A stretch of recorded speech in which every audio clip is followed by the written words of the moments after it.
Buenas noches, bienvenidos a este día miércoles 20 de enero del 2021. Para mí es un privilegio saludarles, desearles que estas 3 semanas del mes de enero sean de bendición, de prosperidad y que esté cumpliendo sus metas y objetivos trazados para el presente año. De igual manera, continuamos como programa apoyando todos los temas que tienen que ver con la salud mental y la prevención del suicidio. En esta oportunidad, una nueva edición de un programa que busca sensibilizar, educar, orientar sobre la importancia de la salud mental, la salud física y, como lo hemos hecho ya por 3 años consecutivos, continuar con el esfuerzo de la prevención del suicidio en El Salvador. En esta ocasión nos acompaña el doctor médico, psiquiatra y licenciado en psicología, doctor y licenciado Carlos Acevedo Oliva, a quien doy la más cordial bienvenida y le agradezco, doctor y licenciado, por estar nuevamente en mi programa. Muchas gracias, Ricardo. También déjame comenzar este año con una sincera felicitación, porque he visto todo el desenvolvimiento profesional que has tenido a través de estas notas periodísticas de divulgación y del conocimiento en general y de la situación de nuestro país en particular, y sobre todo he visto también ese esfuerzo que has hecho por precisamente que los televidentes y el pueblo salvadoreño conozcan todos los elementos relacionados con los problemas de salud mental y cómo solucionarlos, ¿verdad? Que con la pandemia yo te he visto trabajar muy duro, ¿verdad? Te atreviste a presentar muchos programas sobre salud mental, sobre prevención de suicidio, que merecen una felicitación muy particular. Así es que adelante, te invito a que sigamos en este esfuerzo por la salud mental de nuestra población. Muchas gracias, doctor, y también a su persona por acompañarnos en este esfuerzo de la prevención del suicidio en El Salvador, de la salud mental, externarle también mis más sinceras muestras de condolencia por la pérdida del doctor Hernán Ortiz en Guatemala, una persona a la cual conocí por medio suyo y impactó mi vida para poder continuar en este esfuerzo de difundir la prevención del suicidio. Sí, muchas gracias. Vamos a divulgar este programa también ahí en Guatemala. Definitivamente lo vamos a pasar para allá para que lo divulguen, ¿verdad? Y realmente reconocer el trabajo que este hombre hizo, pues es muy bueno. Tú tuviste la oportunidad de verlo, cómo nos ayudó, precisamente para que nosotros vayamos conociendo mejor el problema del suicidio, ¿verdad? Enmarcado dentro de lo que es la salud mental en general. Así es que gracias, recibidas las condolencias y las transmitiré para la familia. Doctor, ¿cómo podemos definir lo que es la salud mental y cuál es la importancia en medio de todavía el desarrollo de la pandemia por el COVID-19? Bien, hay varias definiciones acerca de lo que es la salud mental, ¿verdad? Pero realmente cuando uno ve las definiciones, primero tengo que enmarcarla dentro de lo que es la salud mental en general, ¿verdad? La salud en general, ¿verdad? Y la salud no solamente, dice la definición, la salud, no solamente es la ausencia de enfermedad, sino que el pleno bienestar físico, mental y espiritual, ¿verdad? Entonces, dentro de lo que, para hablar de salud en general, tenemos o debemos de tener también salud mental. La salud mental se ve definida cuando una persona logra desarrollar todas sus potencialidades como ser humano. De ahí que es una definición bastante compleja y que se presta también a análisis muy profundo. Que esa persona puede desarrollar todas sus potencialidades en una sociedad determinada, ser un ser humano productivo, ¿verdad? Y que sea capaz de cambiar su entorno, o sea, que tenga esa capacidad de cambiar aquello que debe cambiarse para mejorar precisamente su salud mental, ¿verdad? Y que vive en una vida plena de tranquilidad, ¿verdad? Que se logra. Es una definición como muy ideal, ¿verdad? Pero que debemos tener esta aspiración siempre, o sea, Lo ideal, el ser humano debe de buscarlo, ¿verdad? Y debemos de tratar por todos los medios de que dentro de la salud en general se contemple la salud mental, que siempre se ha visto apartada, y es un tema tabú y no ha tenido la preponderancia y la importancia que realmente merece. Yo siento que la pandemia nos vino a demostrar cómo una enfermedad física puede afectar precisamente toda nuestra esfera del ser humano, que no es solamente física, ¿verdad? De hecho, muchas personas no han enfermado por el COVID, pero sin embargo han resultado con una dolencia de salud mental y que estamos viendo cómo ciertos problemas han aumentado, como la ansiedad y la depresión. O sea, el solo hecho de pensar en la posibilidad de enfermar ha hecho que exista un desequilibrio en la salud emocional y mental de las personas, adultas, mayores, niños, adolescentes en general. Entonces, nos hemos visto afectados en esa esfera tan importante, y nos ha venido a demostrar la pandemia también cómo no podemos separar el cuerpo de la mente. Por ejemplo, una persona que ha sufrido de COVID también, aún después de sufrir y haberla superado, está viendo problemas de salud mental posteriores a la infección, ¿verdad? Entonces estamos viendo todos esos problemas. Recordemos que el COVID es una dolencia, que si bien conocíamos los otros virus que ya se habían manifestado, este virus fue con una novedad que no estábamos preparados exactamente para la dimensión que alcanzó hace un año y lo que ha logrado alcanzar, que ya llevamos casi 2 millones de personas muertas, ¿verdad? Ha sido una cosa bastante dura en nuestro país y que ha dejado secuelas. Ahorita vimos en la fase aguda problemas de salud mental.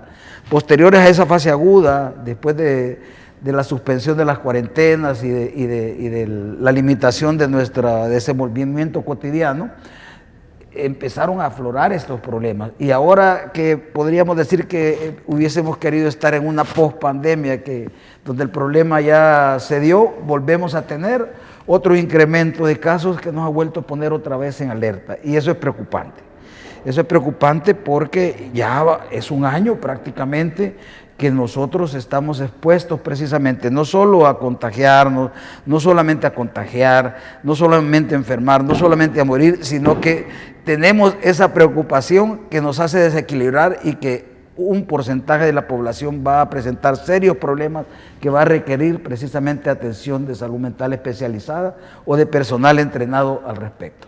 Doctor, usted es un hombre que pertenece a diferentes organizaciones y asociaciones de salud mental, de psicología, de psiquiatría. ¿Qué es lo que están encontrando ustedes ya en la consulta clínica? ¿Cuál ha sido el incremento de lo que está refiriendo el paciente contra el diagnóstico ya de los facultados? Ya, eso hace aproximadamente un mes. Hemos, más o menos, un poquito, quizás en noviembre, que se relajaron precisamente todas las medidas, y por la época también la gente relajó mucho las medidas de bioseguridad, que conste, quiero recalcar, no debemos bajar la guardia con las medidas tan específicas que nos están dando a cada momento. Debemos de aprender más, debemos de tener más cuidado con las medidas de bioseguridad. Entonces, hemos empezado a ver en estos últimos 2 meses un aumento tremendo de problemas de salud mental, de pacientes de primera vez que presentan un problema de salud mental. Porque diferente es cuando hay un paciente que ya tiene antecedentes de un problema de salud mental, ¿verdad? Curiosamente, muchos de ellos, como han estado con medicamentos que saben que no pueden dejar de tomar, han enfrentado de mejor manera la pandemia, ¿ya?, que los que de repente por primera vez presentan un problema de salud mental. Hemos visto inicialmente problemas de insomnio, ¿verdad?, sobre todo, trastornos del sueño, trastornos de la alimentación, trastornos de ansiedad aumentados más del doble de lo que veíamos antes, ataques de pánico. Llama la atención cómo los trastornos de salud mental que estamos viendo están siendo casi iguales o superiores los que se presentan en adolescentes y jóvenes, más que en personas más adultas, ¿verdad? Pero habría que hacer un estudio bien detenido. Pero sí llama la atención cómo jóvenes están llegando a la consulta de salud mental, ¿verdad? Trastornos depresivos, ¿verdad? Depresiones severas que estamos viendo, depresiones severas, ideaciones suicidas, ¿verdad? Eso es muy importante porque tenemos siempre que recalcar, y en esta época, en este momento que estamos viviendo de pandemia, tenemos que trabajar, Ricardo, mucho más fuerte para prevenir suicidio. Porque recordemos que el suicidio es una muerte silenciada. Generalmente, a veces ni se reportan, a veces no hay registros suficientes, y muchas veces por el tabú y el estigma que tiene el tema del suicidio se oculta, aún en la familia, ¿verdad? Entonces, por eso se le llama que es silencioso, ¿verdad? Está callado, pero este es un problema que ahí está y que se lleva la vida de si el problema del coronavirus ya ha llevado 2 millones de personas, aún sin pandemia, el suicidio siempre anualmente se lleva 1 millón de personas y que son vidas que pueden prevenirse de la muerte. De ahí la importancia del suicidio, porque el suicidio es prevenible y debemos de trabajar, y algo bien importante, y algo que yo veo que tú estás como muy consciente de esto, que el suicidio no es una cuestión, prevenir suicidio, por ejemplo, aún los problemas de salud mental no solo son competencia de los profesionales especializados, que somos pocos, psiquiatras, psicólogos, sino que en prevención de suicidio, por ejemplo, el compromiso para que nosotros podamos tener éxito es un compromiso social, ¿verdad? Bomberos, policías, agentes de cambio, iglesias, todo el mundo debería de estar capacitado en atención de prevención de suicidio, porque cualquiera puede prevenir suicidio y darse cuenta cuando una persona puede potencialmente realizar un acto suicida. De ahí la importancia, bueno, en las universidades también tiene dentro del currículum, es asombroso, si vos vas a ver currículum, vas a ver que no hay nada que entrene a las personas para crisis suicida, cuando es un problema de salud pública en nuestro país. Ya, entonces tenemos que empezar a construir cuál es nuestro perfil epidemiológico real, y en base a ese perfil epidemiológico, si la depresión, si los trastornos de ansiedad, si estamos viendo el aumento de los problemas de salud mental en este momento, entonces hay que echarle más esfuerzo a eso, a todos los niveles, ¿verdad? O sea, si bien la carga estatal es de regir, ¿verdad? Es de dirigir, o debería ser de coordinar, pero también que quede claro que el esfuerzo tiene que ser un esfuerzo ciudadano en el que hay que involucrar a todas las fuerzas sociales para que nosotros salgamos adelante. Y es un camino que yo creo que podemos empezar a construir, Ricardo. Doctor, ¿por qué los trastornos del sueño, por qué el insomnio aparece como una de las primeras situaciones que nos están indicando que algo anda mal en nuestra salud mental? Fíjate que todo, lo más probable, ¿verdad? Porque acordate que hay que corroborarlo, pero lo que estamos viendo empíricamente es la realidad que hemos tenido. O sea, recordar cómo hace un año comenzó esto. Recordar los niveles de estrés que manejamos todos, ¿verdad? Recordar también que no todos tenemos la misma capacidad de sobreponernos ante los problemas, ¿verdad? Algunas personas tienen algunas características o algunos factores de riesgo que los hacen más propensos para padecer problemas de salud mental, ¿verdad? No todos tenemos la fortaleza para salir adelante, ¿verdad?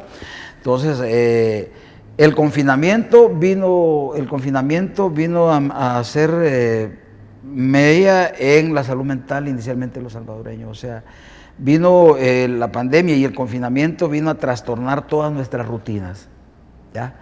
Entonces, todas las rutinas que teníamos de alimentación, de patrones de sueño, de trabajo, de vida relacional, de comunicación entre parejas, entre familias, todo. Nuestras redes sociales, nuestros contactos sociales, todo se trastocó, digo, todo cambió. Y sigue cambiando, y ha cambiado mucho. Lo que tenemos ahora, cada uno de nosotros como vida que estamos existiendo, es completamente diferente a hace un año, ¿verdad? O sea, el confinamiento vino a provocar pánico inicial, miedo a contagiar, miedo a morir.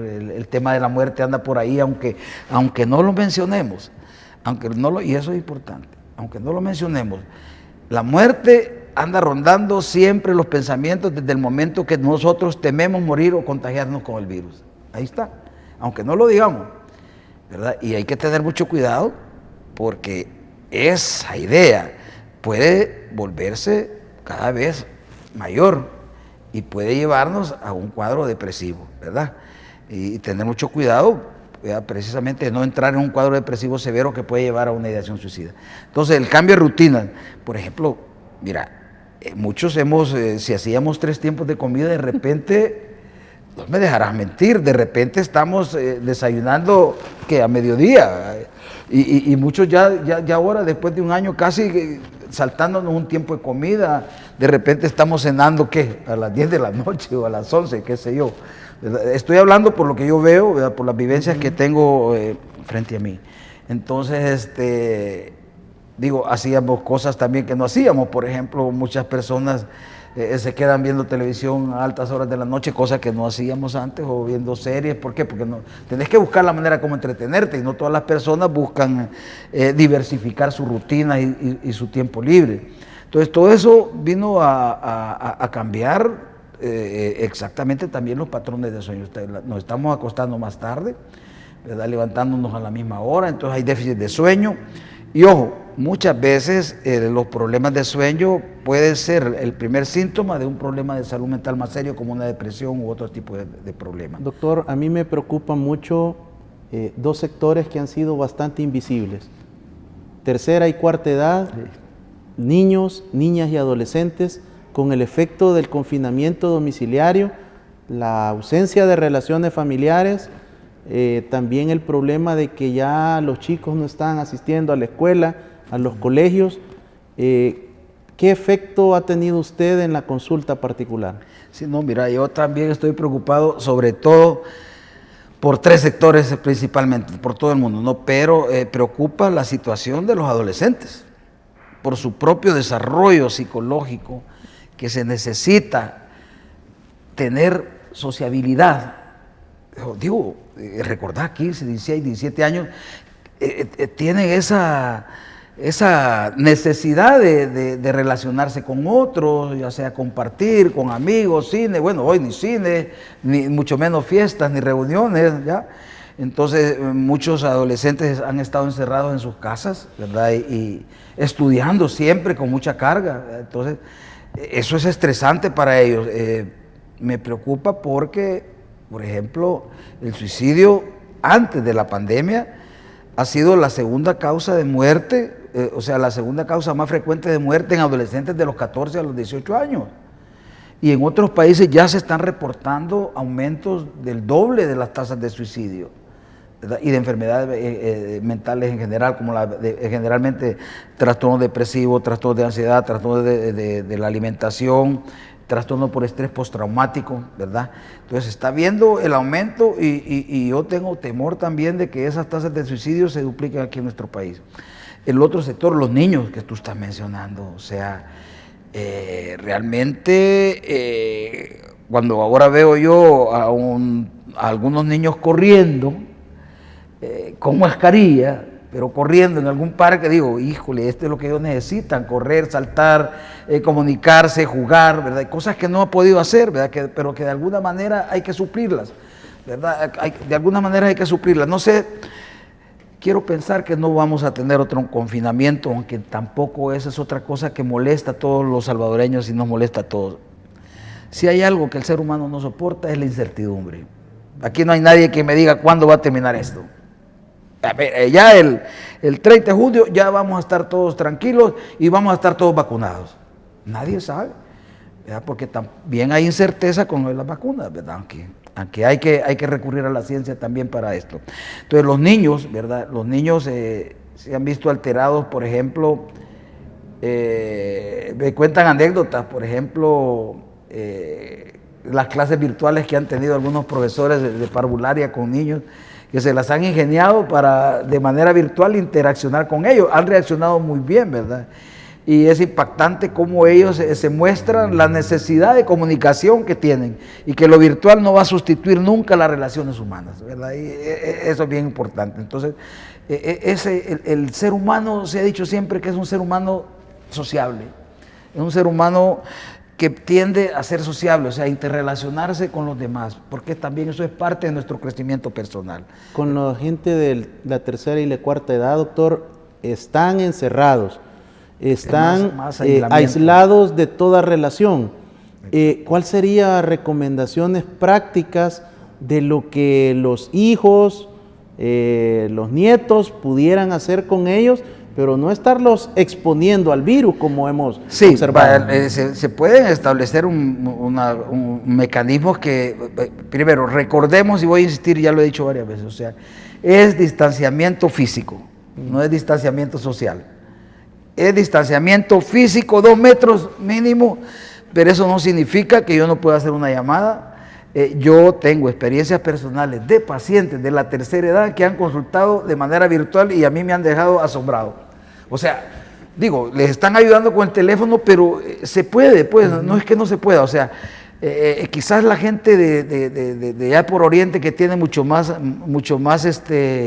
familia en los Estados Unidos, se ha visto en la necesidad más de estar en contacto.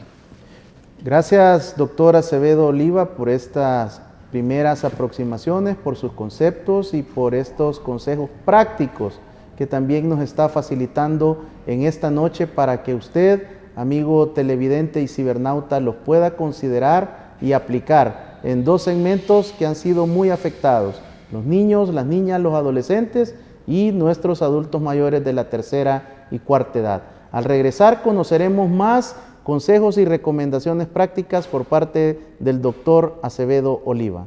Regresamos.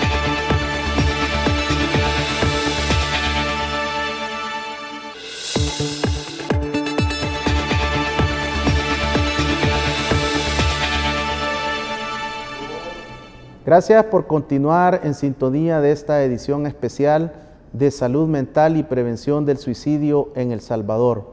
Nos acompaña el doctor, médico psiquiatra y licenciado en Psicología Clínica, Carlos Acevedo Oliva. Doctor, se dice que la 4ª ola es la enfermedad de salud mental. Esta 4ª ola va a golpear a todo el mundo, a todas las sociedades, por la falta de previsión en cuanto a disponer de una política pública de prevención de salud mental, salud física y, por supuesto, la prevención del suicidio. Sí, ¿verdad? Realmente yo sé que como tú, como un experto en el área, en criminología, por ejemplo, un experto criminólogo, sabes que este problema de salud mental y sabes que el problema de suicidio es un problema síntesis que abarca un montón de aspectos y que es multisistémico, digo yo. O sea, tiene múltiples factores que inciden, ¿verdad? No es solamente que una persona quiera suicidarse, no es solamente los métodos suicidas, sino que es un montón de factores, ¿verdad?, de riesgo, hay factores de protección que hay que analizar precisamente para incidir. Y lo principal es lo que tú mencionas, o sea, está bien, hay una política, te cuento, ¿verdad?, y una ley de salud mental, ¿verdad?, pero no debe ser letra muerta. Necesita recursos. Nosotros aquí gastamos mucho más dinero en otras cosas y no invertimos en salud mental. O sea, yo puedo tener una política de salud mental muy bonita, escrita en el papel como ley y todo, ¿no? Pero si yo no le doy los recursos materiales, económicos para que funcione, jamás, ¿verdad? Entonces hay que concientizar que necesitamos invertir, ¿verdad?, en salud mental, y eso significa formación de recursos, ¿verdad? Necesitamos formar personal mayormente capacitado en problemas de salud mental, ¿verdad? No podemos dejar esto a los especialistas, ¿verdad? Empezar a formar gente en salud mental, empezar a formar gente en prevención de suicidio, en detección de problemas de salud mental. Hay que llegar a la escuela. Lastimosamente ahora se nos perdió ese espacio único y muy bueno para acciones de salud mental, donde tenías la comunidad, el profesor, el alumno y los padres de familia. Entonces hay que tener estrategias diferentes para enfrentar la salud mental. Debemos de capacitar, debemos de informar, ¿verdad? Tus programas, créeme, deberían de ser de audiencia exigida para todos los salvadoreños, para que reflexionemos sobre los problemas reales que tenemos y cómo nosotros tenemos que irnos involucrando. No podemos dejar solo en manos de las autoridades este problema. Entonces, realmente es un problema serio lo que se nos viene y, como te repito, hay que tener estrategias focalizadas. Empezar primero viendo cuáles son los sectores de más riesgo. Por ejemplo, te voy a decir una cosa. El personal que está atendiendo pacientes con COVID, ¿verdad?, está descuidado, ¿verdad? Yo sé que hay servicios de salud mental, pero no hay nada organizado ni acorde a las exigencias. Es un servicio que tendría que tener cada lugar donde se atienden pacientes, debería tener un equipo de salud mental para esas contingencias, ¿verdad? Porque no solo hay que esperar que alguien enferme, sino que hay que implementar técnicas precisamente que ayuden a disminuir el estrés en los trabajadores de salud. Pero decime quién lo hace, ¿verdad? ¿Qué tiempo hay para hacer esas actividades? ¿O todavía se considera que hacer actividades de salud mental en un hospital es perder el tiempo? ¿Sabes que en Estados Unidos, por ejemplo, y disculpen que tome ese tema, pero allá tienen muchos más datos que nosotros aquí, algún día vamos a tener nuestros propios datos, espero que pronto. Alrededor de 200 médicos se matan antes de la pandemia, por la carga de trabajo, por los problemas laborales, porque es un trabajo muy, muy cansado, el trabajador de salud en general, no solo el médico, ¿verdad? Los que trabajan en un hospital. Entonces, eso es gente de riesgo, la gente de tercera edad de riesgo, los niños son riesgo, ya, los adolescentes, estamos hablando, es factor de, entonces focalizar acciones en los sectores específicos de nuestra población que nosotros detectemos que ameritan una atención mucho más emergente, ¿verdad? O sea, ya que no tenemos todos los recursos, focalizarlos. Y si no tenemos todos los recursos, porque no los hay, averigüemos un día de estos cuántos psiquiatras hay, averigüemos cuántos psicólogos hay, ¿ya? Averigüemos cuánta gente capacitada hay. Ahora, que te diga que está capacitada, digo, no hay que jugar tampoco en el tema de suicidio ni de depresiones en cuestiones de salud mental. Hay que tener una formación mínima, un entrenamiento mínimo para detectar problemas. Pero se puede hacer, pueden entrenar personas dentro de esos agentes sociales para que detecten problemas de salud mental. Nosotros hemos hecho experiencias donde yo trabajaba hace tiempo en Soyapango, precisamente, antes de la ola de las pandillas. Y empezamos a capacitar maestros y los maestros detectaban problemas de salud mental en el aula, que a veces son los primeros que detectan, ¿verdad? O si no, también el trabajo en la comunidad, eso es básico. Si vos haces inmersión comunitaria, haces un trabajo de salud mental comunitaria, eso se facilita. Pero decime dónde está la modalidad de salud mental comunitaria que tenemos como modelo para problemas de salud mental en este momento que esté funcionando. ¿Ves? O sea, maneras hay, ¿verdad? Entonces yo invito, ¿verdad?, a quienes correspondan, ¿verdad?, que se tome la coordinación o que tome la batuta para que se coordinen acciones en salud mental que tanto nos hacen falta, ¿verdad? Doctor, uno de los... No la tomamos nosotros, Ricardo. Sí, uno de los llamados y una de las situaciones que nos ha llamado a asumir este esfuerzo, al cual también agradezco públicamente a mi esposa que me acompaña en esta tarea de poder llevar este mensaje de abrazar la vida y de valorarla. Una de las situaciones que nos hemos encontrado es, mira, si ustedes no son psicólogos, ustedes no son psiquiatras y andan con esa onda de la prevención del suicidio. ¿Cuál es la importancia de que nos involucremos como ciudadanos, como agentes de cambio, como formador de formadores, aún no siendo específicamente psicólogos o psiquiatras? Es que de eso se trata, ¿verdad? Hay que desmitificar el tema de salud mental. Aquí no podemos, o sea, yo me pregunto, ¿cuántos psiquiatras podemos formar por año? ¿Será suficiente eso? Jamás, nunca, ni que formé 20 psiquiatras, 30 psiquiatras anualmente. No vas a poder con los problemas que nos vienen encima. Entonces lo que queda es precisamente sensibilizar a la gente, que es lo que estamos haciendo. Lo que tú haces es magnífico y yo sé que te vas a involucrar más porque tenés mucho conocimiento y sé que sos una persona muy valiosa, que espero aquilatar ese conocimiento y esa capacidad que tienes de aglutinar y esa capacidad de convocatoria y sobre todo la voluntad de ayuda y de servicio que tienes, que quiero reconocer en ti.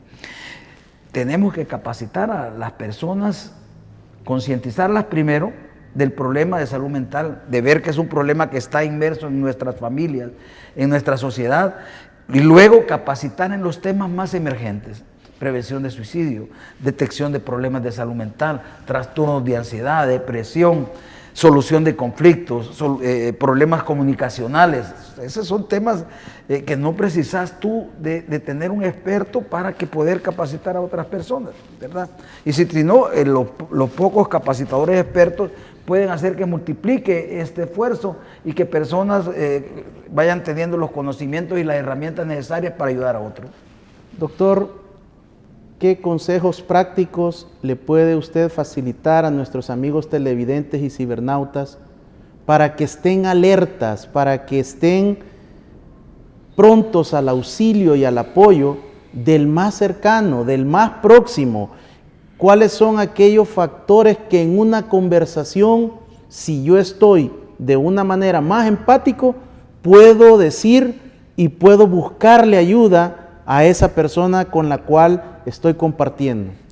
Bien, sí, yo siempre digo que el ser humano es el que es capaz, o sea, de los seres humanos pienso que el ser humano es el que tiene la capacidad de percibir emociones del otro. Uno puede saber, ¿verdad? Entonces, si yo, un familiar o un amigo o alguien conocido, le conozco, yo tengo que saber identificar cuándo esa persona ha tenido un cambio sustancial en su vida, ¿verdad?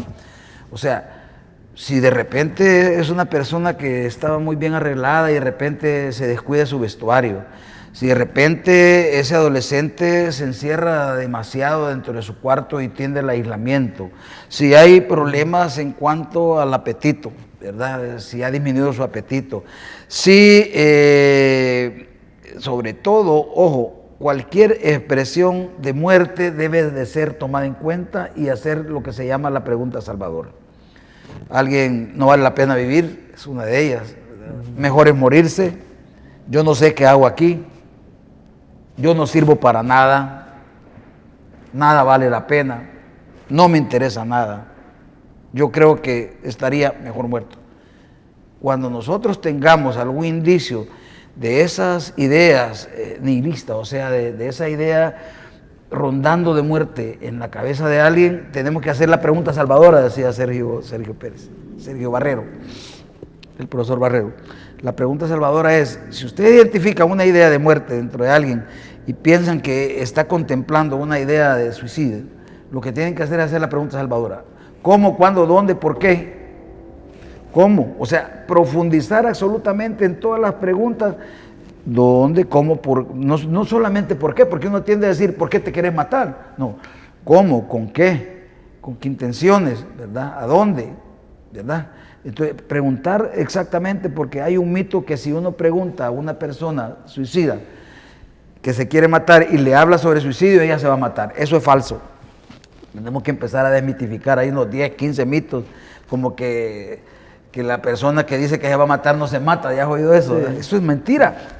Muchas veces ni siquiera... No, de hecho, muchas personas me han criticado y me han dicho, vos lo que estás haciendo con esta serie de programas es invitando a que se maten. No, lo quiero decir y felicitarte. Tenemos que hablar abiertamente del problema de suicidio todos los días y en todos los ámbitos donde podamos.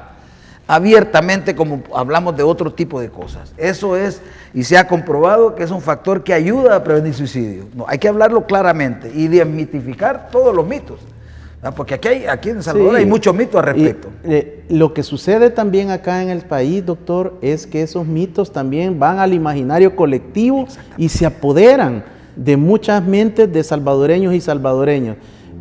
Hablando de mitos, uno de los mitos es que el que se mata no lo anda diciendo porque es cobarde. O otros le dan vuelta y dicen, ese se mató porque era valiente. Exactamente. ¿Qué podemos aportar? Eso no es de cobardía ni de valentía. Cualquier ser humano, el suicidio es la última decisión del ser humano. Es una decisión. Y cualquiera puede tener en cualquier momento ese planteamiento de vida. Muchas veces hay personas que inclusive recurren al suicidio sin estar deprimidas. La mayoría vamos a encontrar una depresión, pero no todos, ¿verdad? Mucho cuidado, ¿verdad? Porque es una cuestión de que entender la idea suicida y el paciente que tiene una idea suicida está en un estado de turbulencia, está en un estado de confusión en el cual cerebralmente hay ciertos cambios cognitivos cerebrales, de neurotransmisores, de ciertas sustancias y de algunas áreas cerebrales que de repente están alteradas, por ejemplo, concentración, ya, memoria, ya, o sea que hay una afectación del cerebro. Entonces, que no le permite utilizar todas sus capacidades frontales de planeación, de consecuencias, ¿verdad? O sea, está turbada esa capacidad de discernimiento normal que tenemos los seres humanos. Eso hay que entenderlo. Entonces, es normal que una persona en una crisis o en una crisis suicida esté confundida. En esa confusión entra aquello de lo hago, no lo hago. Y esa es cuestión de segundos, ¿verdad? ¿Me entendés? De hecho, decirles, por ejemplo, y de ahí la importancia de trabajar con prevención de suicidio. Una crisis suicida, una idea franca de suicidio, dura poco, semanas. Si hacer la intervención, eso se pasa. Y los que se han salvado de un intento suicida dicen, yo no sé por qué pensé eso. No, realmente no tenía por qué estar pensando eso, pero en ese momento de indecisión, en ese momentito puede suceder una cuestión de ese tipo, ¿verdad? Porque no se está pensando como normalmente pensamos cuando se está deprimido o cuando hay una crisis suicida, ¿verdad? Y la empatía de la que tú hablas, entender al otro, la escucha activa, muchas veces, con solo que alguien te escuche tu problema, y yo creo que algunos o la mayoría lo hemos experimentado, tal vez andamos cargados con algo. Cuando compartimos nuestro dolor, nuestro problema, eso alivia, ¿verdad? Y entonces escuchar al otro, la escucha activa, el preguntar sobre una idea suicida, con eso simple, tan simple, podemos salvarle una vida a alguien. Gracias, doctor Acevedo, por esta segunda parte, por su participación y por ayudarnos a que los televidentes y cibernautas conozcan que existen mitos sobre lo que es el suicidio. Y le agradezco mucho por su experticia como médico psiquiatra y como licenciado en psicología, también que usted, una voz autorizada que forma parte de muchas asociaciones mundiales y latinoamericanas de prevención del suicidio, nos exponga con esta claridad en esta noche. Al regresar conoceremos más recomendaciones y sugerencias para la prevención del suicidio y para mejorar la salud mental. Regresamos.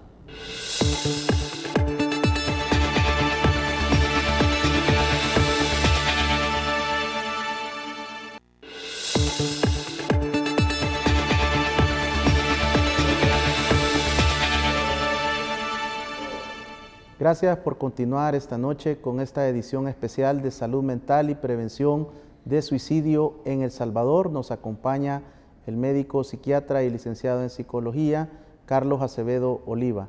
Doctor, una de las situaciones que me encuentro con mayor frecuencia en esta campaña de ir y promover la prevención del suicidio es un imaginario colectivo que se ha formado de que un hombre o una mujer en El Salvador se matan porque lo deja la esposa o compañera de vida o viceversa. Es posible considerar desde la psiquiatría, desde la psicología, que una persona decida quitarse la vida por la ruptura sentimental y que los medios de comunicación y muchos periodistas han contribuido denominándoles crímenes pasionales. Bueno, interesante, hay dos cosas muy importantes ahí. Uno, no es cierto, ¿verdad? En la conducta suicida hay que hablar, y yo lo mencioné, si vamos a hablar de causa, ¿qué lo provoca? No es una sola causa, sino que son múltiples causas, desde causas físicas, genéticas, sociales, económicas, de todo tipo, pero no una en específico, ¿verdad? Sino que es una confluencia en determinado momento de la vida de una persona para que considere suicidio. Ahora, otra cosa son los factores desencadenantes, ¿verdad?, que pueden ayudar a que se presente eso. De hecho, decir que si bien la relación de pareja es una fuente importante de estresor, yo no puedo asociarla directamente como desencadenante de una conducta suicida, ¿verdad? Porque tienen que confluir un montón de factores, ¿verdad? A veces hay consumo de alcohol, estamos hablando, consumo de alcohol. Una persona bajo efectos de una sustancia es capaz de cometer no solamente suicidio, sino que homicidio. De hecho, las conductas más violentas, ojo, y esto va a pasar un mental, y para desmitificar, que las personas creen que las personas que adolecen de un trastorno grave de salud mental, llámese esquizofrenia, trastorno bipolar y todo eso, ¿Son los pacientes más violentos, son más violentos que los normales? Pues fíjense que no. Hay estudios que demuestran que los hechos de violencia que vemos a diario son cometidos entre personas que se consideran normales, que no tienen ninguna patología. ¿Ya? No digo que no pueda ser violento un paciente con un problema de salud mental, pero la mayoría, el 80% de problemas de violencia, y tú lo sabes como criminólogo, son cometidos por personas que parecen normales, pues, ¿verdad? O bajo los efectos de una droga. Y lo otro, me preguntaban lo otro. Sobre eso de los crímenes pasionales y sobre si una persona puede tomar la decisión de quitarse la vida por una ruptura con su compañero o compañera de vida. Sí, yo expliqué que no, pero había otra pregunta por ahí que se nos quedó en el aire, ¿verdad? Al respecto, pero bien, eso definitivamente... El efecto de los medios de comunicación. Exactamente, ese punto sí yo lo quiero retomar. Muchas veces, y te felicito a ti, porque no es un medio y ni es una comunicación periodística amarillista la que estás consiguiendo con este programa, sino que es de comunicación social, de información y de educación en salud mental a la población. El ejercicio profesional del periodismo debe ser ejercido de manera responsable. Y hay lineamientos ya descritos que deberían de conocer todos los medios, porque muchos tienden a vender la noticia y esto puede dar un efecto que estamos hablando de imitación. Hay que tener los temas de suicidio hay que manejarlos con mucha cautela, sin mucho detalle de los métodos, ¿verdad? Porque puede suceder que, por ejemplo, lo que pasa en Internet, ¿verdad? Los adolescentes están pasando en Internet y están viendo conductas autodestructivas y están copiando esas conductas autodestructivas, ¿verdad? Hay inclusive hasta métodos descritos en Internet, entonces tener mucho cuidado, y el papel de los medios de comunicación es súper importante y también deben de entrar en esta red de apoyo para prevención de suicidio, porque son parte importante para transmitir de manera responsable y mesurada una noticia cuando se trata de suicidio, además del respeto a la persona, el respeto a la familia. Doctor, hablando de mitos, hablando de lo que necesitamos avanzar como sociedad salvadoreña en educación, el imaginario colectivo dice: yo no voy donde un psicólogo o donde un psiquiatra porque no estoy loco. Yo no voy a gastar mi dinero para que me digan que me relaje, que no tome las cosas de manera fatalista, y se ha considerado incluso que las personas que llegan y toman la decisión de estudiar psicología o psiquiatría son personas que no van a triunfar en El Salvador porque no hay mercado, porque los pacientes son escasos. Bien, recordad que el ejercicio de un área de la salud primero es de servicio, ¿no? Idealmente, ¿verdad? Claro que es un medio de trabajo, pero lo primero que tiene que tener alguien para ejercer una profesión relacionada con la salud es estar convencido que es un trabajo de servir a otros, ¿ya? Eso por un lado. Por otro lado, lo que tú mencionas, eso es cierto, ¿verdad? Pero está cambiando mucho. Yo he vivido esto 30 y pico de años, que es lo que tengo de ejercer, del 86, ya perdí la cuenta, 32, 34, ¿verdad? Entonces he visto muchos cambios y he visto cambiar a la población, y una de las cosas que más me ha impactado personalmente, profesionalmente, es ver cómo los jóvenes precisamente son los que muchas veces consultan, a veces mucho más veces que las personas mayores, ¿verdad? Pero también eso ha ido cambiando. Ahora ya el mito de que el psiquiatra solo ve la locura, tampoco, ¿verdad? Yo tengo una anécdota un poco entre risa y broma, y yo digo, no, mire, un amigo me decía, mira, solo hay dos tipos de locos. ¿Cuáles? Mira, me dice Carlos, aquí los que están del manicomio para acá adentro del manicomio son los sin suerte. Y los con suerte somos los que andamos afuera, me decía. Realmente, o sea, yo me quedo asombrado como, sin ofender a nadie, en mi trabajo, yo trabajo con personas, el 80%, casi el 90% de mi trabajo de salud mental, con personas que no tienen ninguna locura, que son personas como tú, como yo, como cualquier otra que puede tener un problema específico en su vida y que en determinado momento él y sus capacidades de afrontamiento no consigue superar ese problema y entonces inteligentemente decide consultar por un profesional. ¿Todos deberíamos de asistir Exactamente a una consulta con un psicólogo? Pues yo pensaría que sí, porque no hay nadie que no tenga problemas que necesiten al menos una orientación. Porque otra cosa también es que los psiquiatras ni los psicólogos no le van a dar la solución de sus problemas a usted.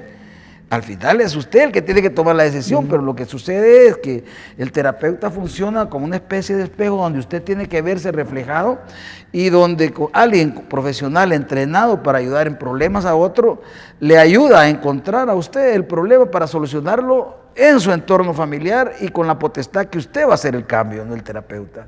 ¿Verdad? Porque muchas veces, inclusive en mi trabajo, llegan personas que creen que yo voy a resolverles la vida, ¿verdad? Y lo interesante de este trabajo es demostrarle a las personas cómo ellos tienen la capacidad de salir adelante, ¿verdad? Y que en ese momento ni siquiera ven la salida de un problema. Llámese problemas de pareja, son variados, ¿verdad? Y múltiples. Llámese problemas de sexualidad, llámese problemas de carácter, llámese problemas de ira inmotivada, llámese problemas de control de impulsos, compras compulsivas. El ser humano tiene una serie de conductas que ameritan muchas veces consultar por un profesional. Y tú mencionabas algunas cosas, tips sobre consejos que darle a la población, parece que vamos terminando, ¿verdad? Y una de esas cosas es que uno tiene que aprender a hacerse un análisis introspectivo, ¿verdad? Muy fiel, muy sincero sobre qué está pasando. Por ejemplo, en esta pandemia. Hacer un análisis personal de cómo me he visto afectado yo en la pandemia. ¿Realmente he superado yo? ¿Tengo algún problema de ansiedad, de depresión, de tristeza, de inconformidad? ¿O lo he logrado superar? Si yo considero que necesito una ayuda, no duden en buscar la ayuda, ¿verdad?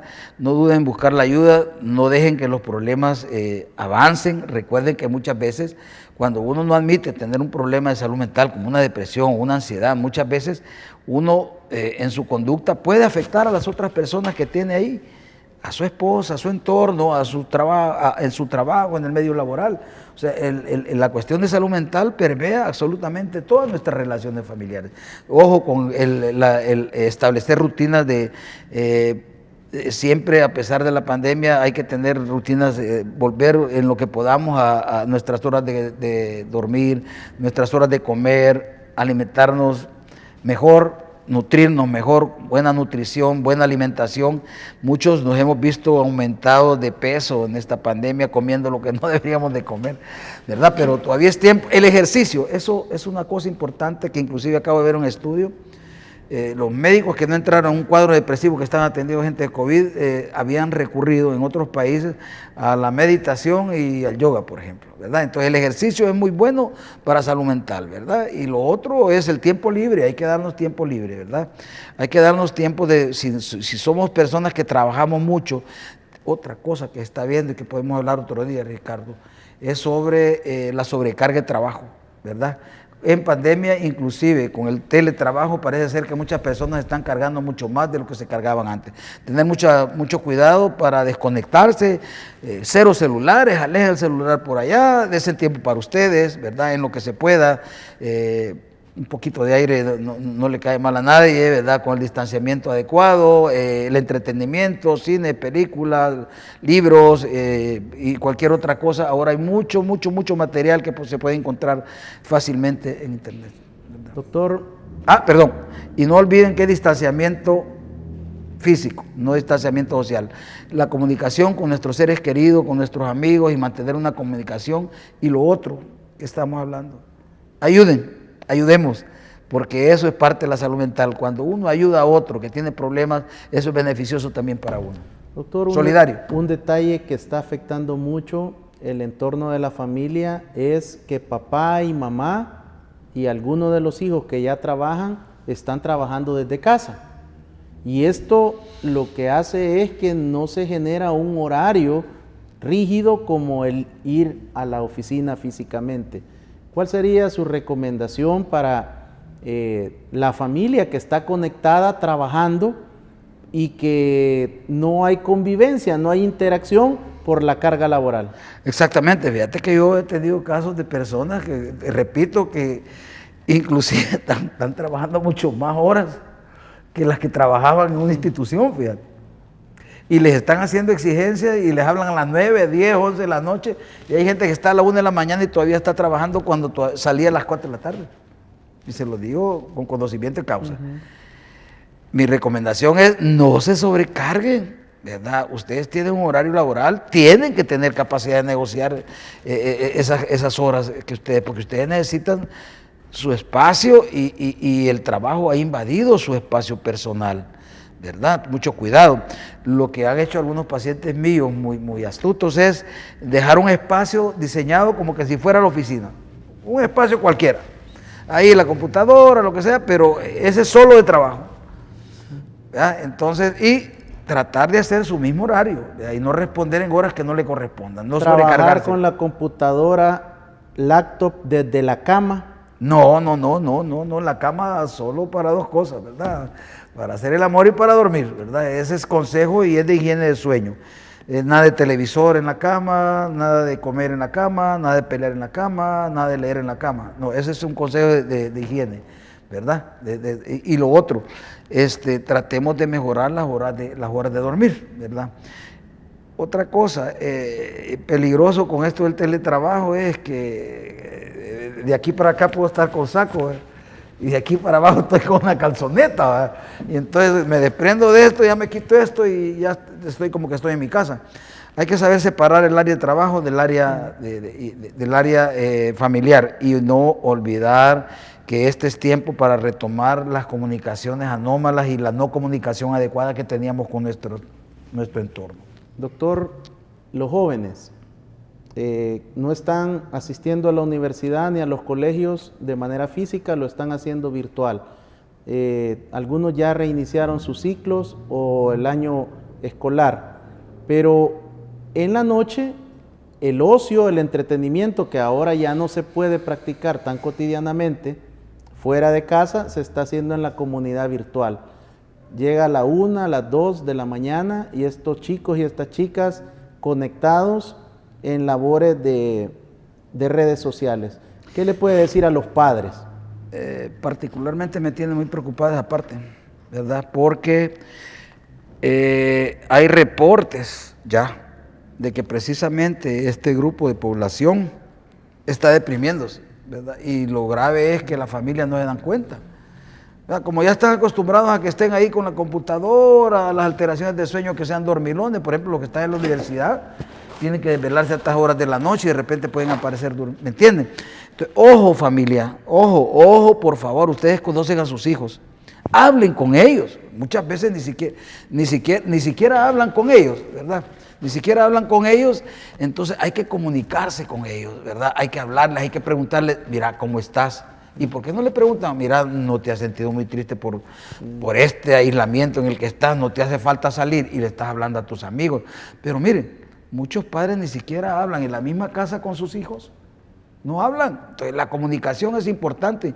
Y algo bien importante, hacerle sentir a ese joven que vale la pena y que ustedes lo escuchan, que lo aman, pero no solo por darle todo lo material, sino que el afecto. Y aquí va con el machismo también, muchos hombres no le brindan afecto a sus hijos por ser hombres y le dejan ese trabajo a la mujer.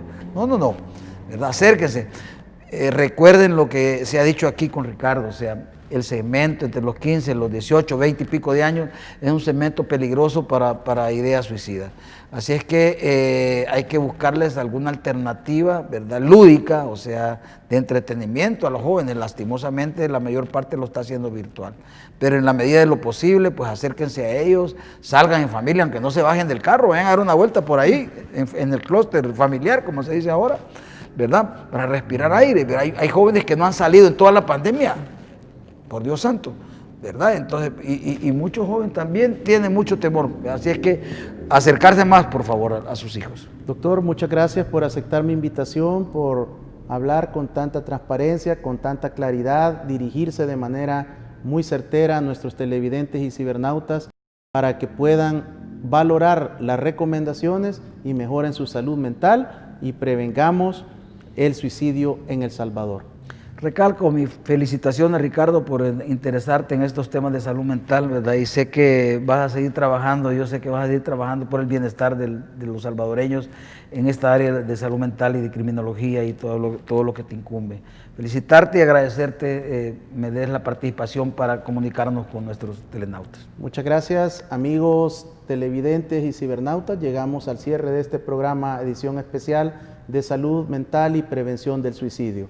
Recuerde, los jóvenes entre los 15 y 29 años es el segundo segmento más afectado en el mundo como la segunda causa de muerte en este segmento. Abrace la vida, que Dios le bendiga.